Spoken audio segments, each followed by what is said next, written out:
Home മാഗസിനിൽ അഡ്മിനിസ്ട്രേറ്ററായി ജോലി ചെയ്യുന്ന Sunitha Covid കാലത്ത് വീട്ടിലിരുന്നപ്പോഴാണ് ജൈവ പച്ചക്കറി കൃഷിയിലേക്ക് തിരിഞ്ഞത്.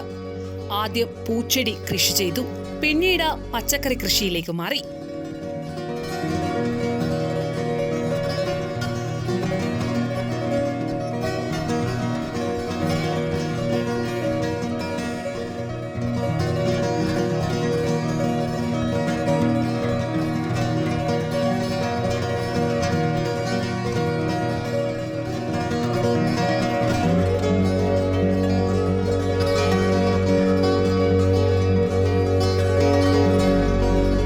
വീടിരിക്കുന്ന 5.5 സെന്റിൽ സ്ഥലപരിമിതിയുള്ളതിനാൽ ഗ്രോ ബാഗിലും ചട്ടിയിലുമായാണ് കൃഷി ആരംഭിച്ചത്.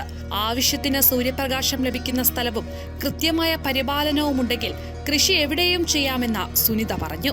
ബ്രഹ്മപുരം മാലിന്യം ഒരു പ്രശ്നം വന്ന സമയത്ത് നമ്മൾക്കതൊരു ബുദ്ധിമുട്ടുണ്ടായിരുന്നില്ല. കാരണം ഞാനൊരു 8 വർഷമായിട്ട് നമ്മുടെ മാലിന്യം നമ്മുടെ വീട്ടിൽ തന്നെ വളമാക്കി യൂസ് ചെയ്യുന്നൊരു പ്രോസസ്സിങ്ങിലാണ് നമ്മൾ ചെയ്തുകൊണ്ടിരിക്കുന്നത്.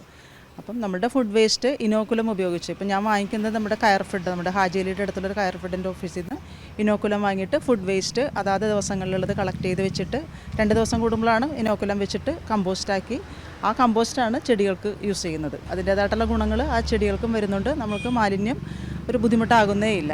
വളമായി തന്നെ നമുക്ക് യൂസ് ചെയ്യാൻ പറ്റും. മുറ്റത്തും ടെറസിലുമായി പ്ലാസ്റ്റിക് നെറ്റ് ഉപയോഗിച്ച് പന്തൽ കെട്ടിയാണ് പടവലവും പീച്ചിലും ചുരക്കയും പടർത്തുന്നത്. പച്ചക്കറി കൃഷി തുടങ്ങിയ ശേഷം വീട്ടിലേക്ക് ആവശ്യമായ പച്ചക്കറികൾ തോട്ടത്തിൽ നിന്നെടുക്കും.